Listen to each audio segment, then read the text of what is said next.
అందరికీ నమస్తే. నేను మీ విజయనగరం అమ్మాయి కరాటే కళ్యాణి. అర్జెంటుగా తొందరగా వెళ్ళి మీరు విజయనగరం నగరపాలక సంస్థ వారిని కలవండి. రేపు 2025-26 సంవత్సరం గాను ఒక ఆఫర్ పెట్టారండి. ఆఫర్ ఎందుకో తెలుసా? ఆస్తి పన్ను కట్టలేదనుకోండి మీరు ఎంతవరకు, ఇప్పుడు అర్జెంటుగా కట్టేసేయండి. కట్టేస్తే ఏప్రిల్లో మీరు ఈ పన్ను కట్టారనుకోండి 5% మీకు మినహాయింపు కూడా ఉంది.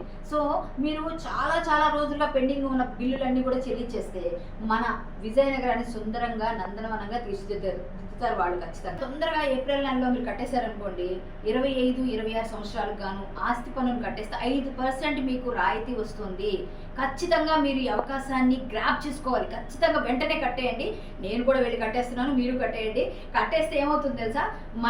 మన విజయనగరాన్ని సుందరంగా తీర్చిదిద్దేస్తారు. ఏమండి మీరు ఒక మాట చెప్పండి, మనం పన్నులు కడితేనే కదా మనకు వీధి లైట్లు శుభ్రంగా వేస్తారు, అలాగే నీట్గా తుడుస్తారు, అలాగే పార్కులు శుభ్రం చేస్తారు, మనకు వాటర్ వస్తుంది సకాలంలో. అలాగే మన ఆస్తి పన్ను కట్టేస్తేనే కదా వాళ్ళకి చక్కగా సమానంగా వాళ్ళ జీతాలు వాళ్ళు తీసుకుంటూ మనకు పని కరెక్ట్గా చేయగలుగుతారు.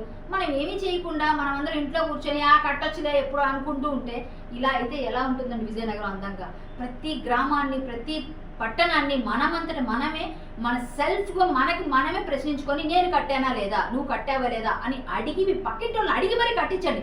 5% వస్తుందండి. ఇప్పుడు మంచి ఆఫర్ పెట్టారు. ఈ ఆఫర్ని నేనైతే తీసుకుంటున్నాను, మరి మీరు కూడా తీసుకోండి. ఖచ్చితంగా ఇది మనకు పనికి వస్తుందండి. 5% అంటే ఒక 5 లక్షలు ఉందండి, ఎంత తగ్గుతుంది కదా. కాబట్టి మీరు తొందరగా కట్టేయండి బాబు, నేనైతే కట్టేస్తున్నా. సో సకాలంలో పన్నులు చెల్లించడం మన బాధ్యత పౌరులుగా. విజయనగర పౌరులందరూ ఈ సదవకాశాన్ని సద్వినియోగం చేసుకుంటారని కోరుకుంటూ విజయనగర నగరపాలక సంస్థ వారికి మరొకసారి ధన్యవాదాలు తెలియజేస్తున్నాను.